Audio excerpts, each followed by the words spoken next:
welcome back, Weirdos and Weeboos, to the channel The Mission Doge, where today I'm talking about Fright Rider.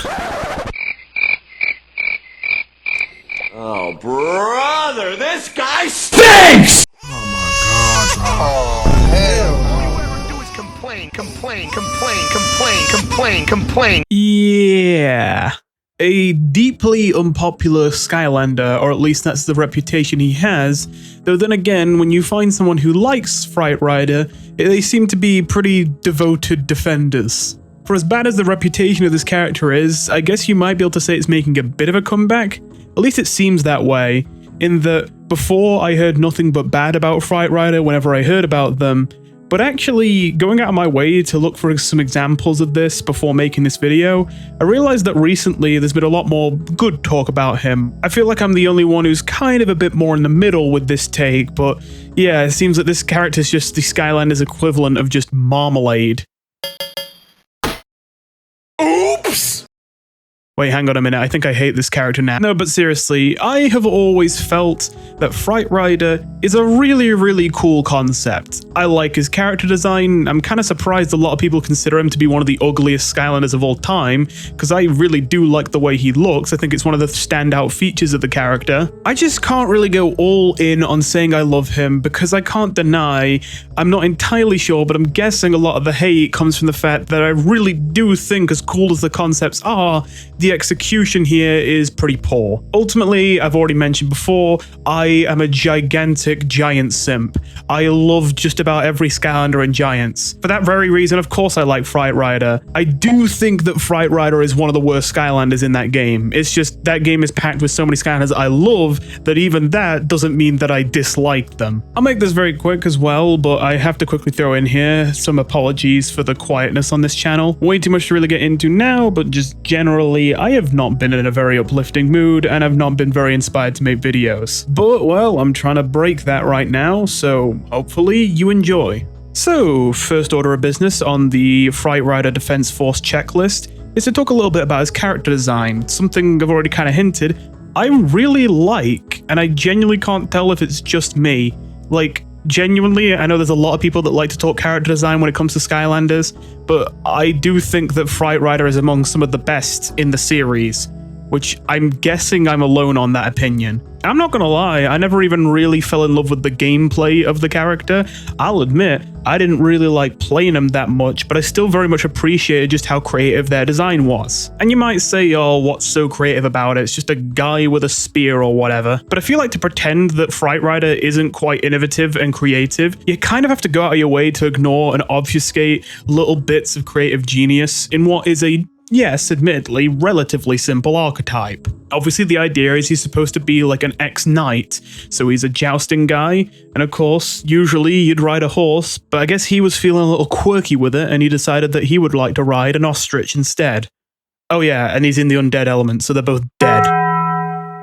Well, no, I think Fright Rider is cursed, and Ozzy the ostrich just ate some skeleton oats, apparently, that made them a skeleton. Listen, don't question it. But I just want to say, first of all, let's just state the obvious. I believe, unless I'm forgetting one, but I don't think I am, this is the very first rider, quote-unquote, character in the Skylanders series. And I'm less confident about this one, because I'm still talking off the top of my head, but I think they might also be the only one.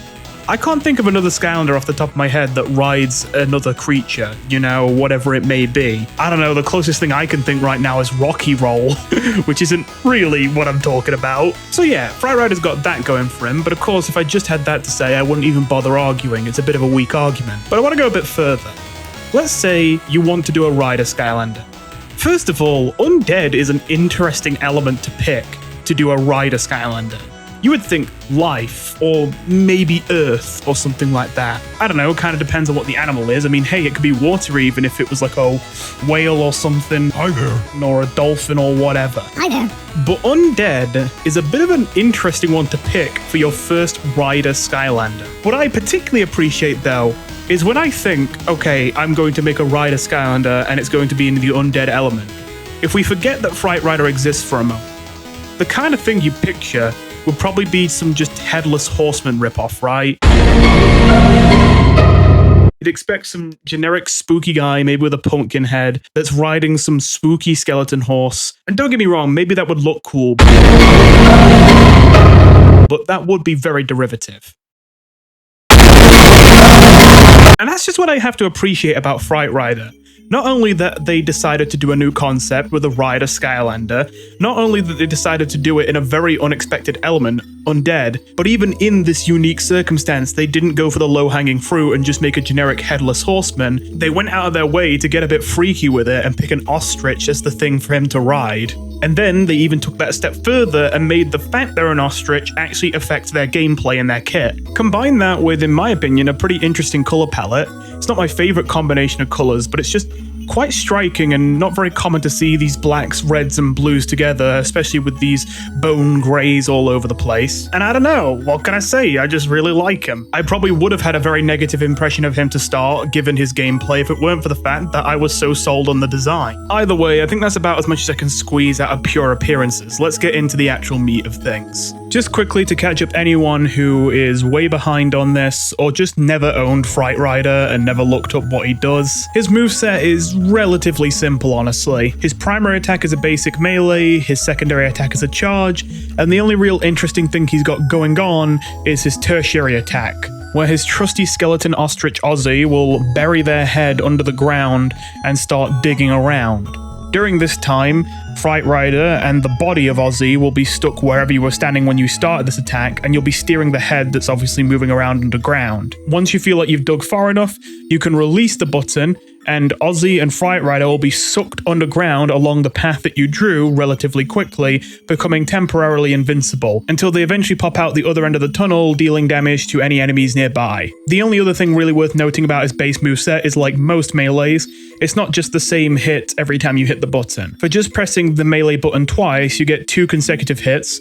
One's a headbutt from Ozzy, followed up by then a spear slash from Fright Rider. And the combo input you're going to start with is of course your classic AAA, as I'm going to call it.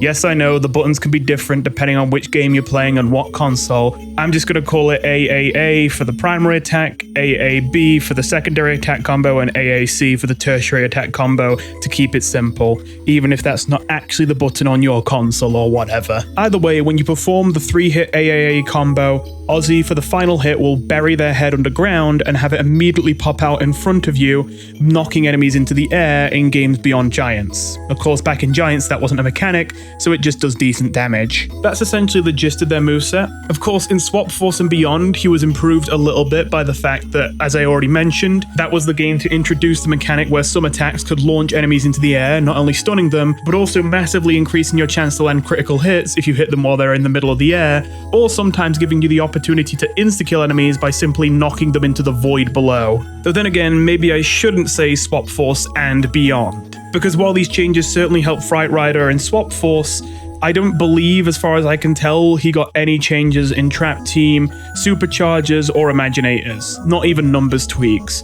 As a result, he still does pitiful damage even by the final few games, and he hasn't really received many quality of life changes, so yeah, I wouldn't recommend using him in any game other than Giants or Swap Force. Not to mention, some characters did get new mid-air attacks in Trap Team or later, but yeah, not Fright Rider. Even all the way up to Imaginators, Fright Rider still does not have any mid-air attacks. With that all said, though, I think it's about time to talk about the real reasons people hate this character when it comes to playing them. And to be clear, even I am not going to deny these issues exist, I just feel like there's a bit more to the character to appreciate if you can look past these issues. But I'm not about to gaslight you into telling you these issues are just a skill issue and you just don't understand the character. I definitely think these are issues with the character, regardless of whether you have a skill issue personally or not. And while I think most people would want to jump immediately to the general feeling of clunkiness, especially with the melees with the character, I feel like it's actually more important to talk about Burrow. And that might seem a bit strange at first because really, not always, but generally, it's the move you're going to be using the least on the character, no matter which upgrade path you pick. And for that reason, it might seem like, right, so why would Burrow be the problem? But that's kinda it. The whole thing that makes the character interesting is Burrow. So the fact that it feels like such a small part of their kit is kind of a problem. Like, Burrow is the move that takes advantage of the fact that Ozzy is in fact an ostrich, which is one of the main creative choices behind the character. It's the only move Fright Rider has that isn't nearly identical to another move on another character, and it's the only one that really has a decent amount of strategy to how you use it. At least in theory. It's nice to think about how this could be used for safe engagements or for cheeky repositioning or for mind games, but realistically speaking, it's very rarely useful for much else other than occasionally going for a very safe approach. In fairness, the Soul Gem upgrade certainly improves that, where just burrowing under enemies allows you to grab them with your spear and take them with you when you burrow underground. When you add that on top of the fact that in Swap Force this attack launches people into the air, it's actually quite powerful, but even then it's not really the spammable kind of powerful attack. Now in fairness, I don't think it's great when a Skylanders game plan is spamming the same move anyway, but I think what I'm really getting at is this move kinda needs to have some sort of dynamic use case and needs to be more powerful. And the main issue I see with it now isn't even necessarily just damage. I mean, it doesn't do the most damage, but in fairness, as I say, it's a very safe move. So I'm not necessarily complaining about that. But what baffles me is this move has startup and end lag. Now, it doesn't have a lot of it, but when you also factor in that you don't really move much faster than just walking while you're underground, it's kind of hard to not just think, well, what's the point of using this to burrow underground and reposition myself if I could just walk over there at practically the same speed? And the only real answer to that is, well, you do have iframes while you're underground, so you have to walk through something really dangerous. It could be smarter to do it from underground. But of course, in most situations, if you're just faster walking, you'd rather just walk to the position you want to be at. Especially because when you walk, you don't have any lockout periods where you can't act or do anything. Whereas while the burrow is safer while it's active, when it's starting up and it's ending, you have moments of being completely unable to move and being vulnerable. The fact that this move has startup and end lag in the first place is kind of, par for the course. It's not really a bad idea in a vacuum. It's just, I don't understand why it would be like this if they're also going to make it so that burrowing isn't fast either. I feel like burrowing should be a lot faster on the character, and that would make it feel like it makes a lot more sense and is far more useful on a much more regular basis. And I really think that already would fix a lot with the character, because I feel like when you don't have burrow as a reliable option, when it's only kind of niche and occasionally useful, it suddenly turns Fright Rider into a very vanilla melee character, which is not only just, well, boring, but it's also painfully obvious they never really wanted Fright Rider to be the kind of character who relies solely on his melee prowess to succeed. Because this is where we get into the other issue, his melee clunkiness. I already covered in my video on Thumpback that weirdly enough, despite the fact there are many sword wielders or spear wielders or whatever kind of weapon wielders in this game, they very rarely actually play like swordies. They almost always play like brawlers even though they have swords, because their swords don't actually meaningfully affect the size of their hitboxes, and so they don't really play in a different fashion. They still just rush people down as if they were a brawler, rather than actually using the range of their weapon to sort of dance around and space people out. And you can probably see why I'm saying this, because Fright Rider I think is just another culprit of this. As I mentioned, the first hit of Fright Rider's melee is a headbutt from Ozzy, which is weird to me, because it's extremely short range, but also extremely weak, but not even that fast. So what's the point of it? It is just slower and weaker and shorter than just about any other melee attack in the game. So why would you want to use it? Even the follow-up slash from Fright Rider is pretty pathetic, even if it does have a slight bit more range. Things only really get good once you get to the combo inputs, and they definitely improve the situation, but it is pretty hard to swallow that pill when you have to realize that means that for Fright Rider to do any half-decent melee attack, you first have to do 2 garbage ones. That's pretty awkward to play around and clunky. Not to mention, this is a small thing, but some characters have this automatic lunge mechanic, where if you're close to hitting an enemy with your melee, but you're still not close enough, the game will try and make the character automatically lunge towards the enemy, even if you're not moving the character yourself, so that they will hit them. And usually this is not that noticeable and not that bad, but for whatever reason, Fright Rider's first melee attack, it's real bad. You can really notice it. The way that Fright Rider's melee is balanced feels like it's supposed to be a swordie's melee. that it's supposed to not be so quick and not be crazy impressive on the damage, but that's because of the fact that it's supposed to be safe and longer ranged. But it just isn't. He's too bad at being a swordie to be a swordie, but he's also too bad at rushdown to be able to compensate for that. He doesn't have the quick damage that a brawler would have to be able to get in there and do some quick damage, despite the fact that it's not very safe. Now, in fairness, it's not like Fright Rider is completely non-functional as a character, but that's mostly because of his charge attack. You see, his charge attack actually does have pretty good range, and so ironically, even though this is the kind of attack where you're supposed to just run it down mid straight into the enemy's face, funnily enough, this is actually kind of your best attack for safe spacing and poking at enemies, because this is the only attack where he actually holds his spear out in front of him a good distance so that you can attack safely. But of course, it's quite difficult to use it for that purpose because it's very clear that that wasn't what they expected. They expected that if you're hitting charge, you're going to run into the enemies. But you don't. Well, you do if you can get away with it, but when you're playing it safe, when you're playing on harder difficulties, and when you're fighting big enemies, you don't. You use it to poke people. It's weird. Which brings me to the next hot debate. Which path is better? When it comes to Fright Rider, he's got two upgrade paths.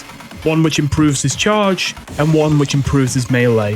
Which I think is an even further issue with the character. Where's the burrow path? Are you seriously telling me that this character's most defining feature and coolest and most unique ability doesn't even have an upgrade path?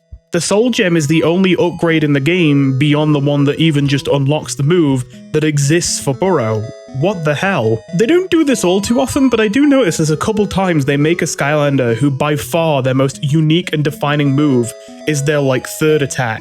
But then they don't actually make an upgrade path for it, and so it sucks. And it's like, why did you do that? Anyway, so yes, a charge path and a melee path. And as far as I know, I believe the charge path is the community favorite, and the melee path is considered to be relatively weak. On the charge path, you get an upgrade which will increase your damage and speed while charging, an upgrade which will give you a new combo attack where if you press the burrow while you are charging, you do a big jump and slam attack that does a lot of damage but is very slow.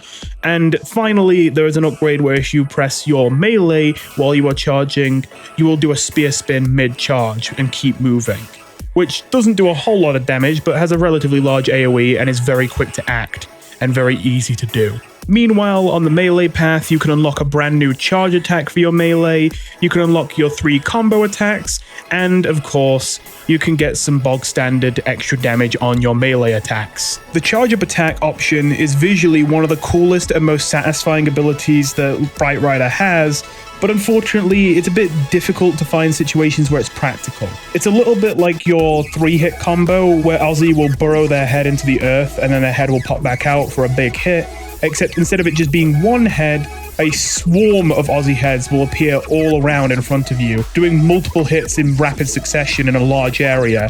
It is visually really, really cool, but unfortunately, because it's a charge attack, because the range is relatively short, and because it's a bit unpredictable where the heads are going to appear, it's not very consistent and reliable a lot of the time. Increased damage, of course, is always good, so I don't have much comment on that. When it comes to the combo attacks, of course, you get 2 new ones. The AAC, as I'm going to call it, or Tertiary Attack 1, is relatively niche. Essentially, for the third attack, you can just wind back Ozzy's head, and when you let go of the third button, your C button or Y button or whatever button it is, then it will slam their head into the ground and deal 90 damage. It's quite short ranged, it's honestly quite similar to the AAA, but it does do more damage. The main thing this attack seems to have going for it is the fact that it is, by a small margin, the fastest one of their combo attacks, but generally it doesn't see a lot of use. What does see a lot of use is his AAB combo, where Fright Rider will jump up and wind back his spear for an enormous slam attack, which does huge damage numbers and lets out a shockwave that travels a little bit further in front of you. Especially because this is already maxing out the range of the spear, the shockwave just makes the range of this attack ridiculous. And as I say, that's on top of the fact that the damage here is already the best you're going to get on the character. The main downside here is just the obvious that I've already stated.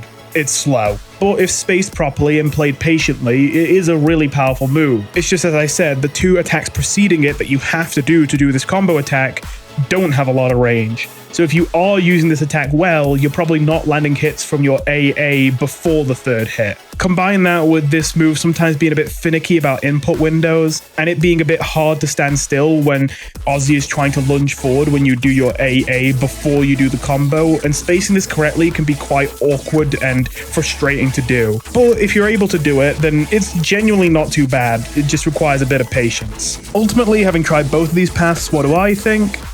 I think it's not really as much of a devastating loss as some people like to paint it as, but I do have to admit it's pretty hard for me to argue that the charge path isn't the stronger one. What I will argue though is that the melee path is the fun one. Like honestly, the charge path is a little bit brain dead, because you just have a very fast, very safe attack, and it doesn't kill that fast, but it doesn't need to, and you basically spam the spin attack while charging a lot of the time, considering you still get to move while doing it. The hitbox is pretty big, and it comes out so fast with basically no end lag that it's basically impossible to be punished for using this move ever, even if it doesn't kill super fast. You can get a bit greedier with it if you want to actually live on the edge a bit, by going for the big slam attack every now and then, which isn't terrible, but yeah, it's also not super impressive. Long story short, main reason why the charge path is better is just boring. It's kind of just, it's really hard to get hit and be punished for going for charges and spin attacks. They're just really safe and really quick and have good range. Meanwhile, I think you can be equally as effective in terms of damage output while also being able to play equally safely if you play the melee path well, but there's a lot more skill involved for basically the same level of reward. However, if you don't really care about the fact you're not being rewarded more for exhibiting more skill, you just kind of want to play a version of Fright Rider that takes a bit more brain power,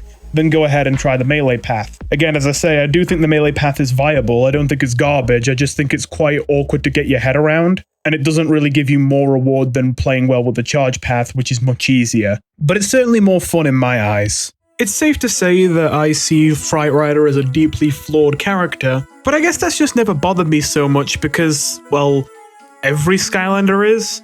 And I don't mean that in the very wishy-washy, nothing's perfect way, because my baby Warnado is perfect. No, but seriously, I do have a broader point to make here.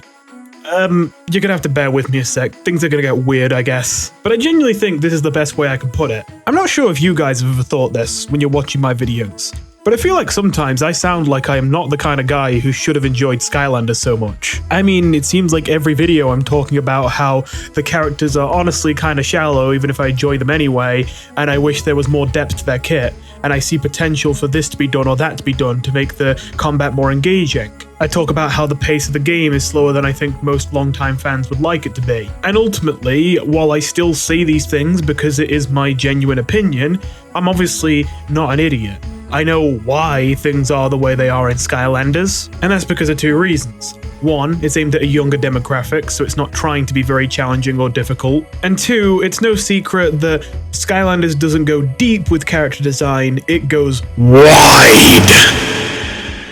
As in, they value, let's say, a bit of quantity over quality. Come on, listen, you know I still like these games anyway, but you know it's true, right? This isn't actually going to be like a take anyone's going to fight me on, right? I'd like to think that at this point, just about any long-time Skylanders fan could agree on the opinion that it would probably have been better for the franchise if there were fewer figures, but those figures were higher quality. Maybe the degree to which quality should have been valued over quantity is something we might have fought on, especially because I would probably go harder than most people. I would genuinely love to see the roster get cut down to an 8th of its current size if it meant making all the characters have deeper movesets. But either way, I obviously know why things are the way they are. Ultimately, for as much as I would have liked to see these characters designed with a different philosophy, they are designed with two things in mind. One, we gotta make like 500 of these things. And two, this has gotta be something that kids enjoy playing and don't find too hard or intimidating to pick up. And given that that philosophy drives just about every character I'd love to see in Skylanders away from my goals, it almost seems a bit strange that I still end up liking the game so much. In fact, I will admit, I often wonder if maybe almost everything I do like about the games are happy accidents. I mean, I'm not gonna lie, a lot of my favorite characters are my favorite characters due to text that they have that probably weren't intended by the developers. And for that reason, sometimes I sit down and think to myself, Why am I still into Skylanders? Why did I never grow out of it, so to speak? And this might sound like a wishy-washy answer, but I kind of genuinely think it might be true now. I think I just really like talking character design in games. I'm not talking the visual aspect, I'm talking the gameplay aspect. And I think, weirdly enough, Skylanders has become a game I like thinking about more than I like playing it. Not that I dislike playing it, but I don't know, it's just kind of calming comfort food, but not really thrilling to play for me, at least not usually. I think what I really like more is just thinking about Skylanders. Because of the simple fact that it's almost like a playground, a giant sandbox for someone like me who finds it really interesting to talk and think about character design.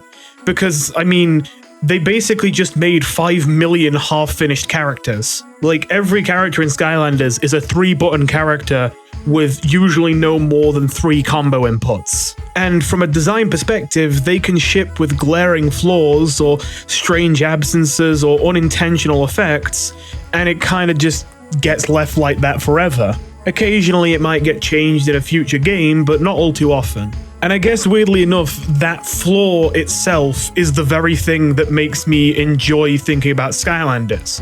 Because there's so many ways you could go about fixing these issues to these characters, making these characters more. So as out there as this might seem, I think that might be part of why I have a soft spot for Fright Rider.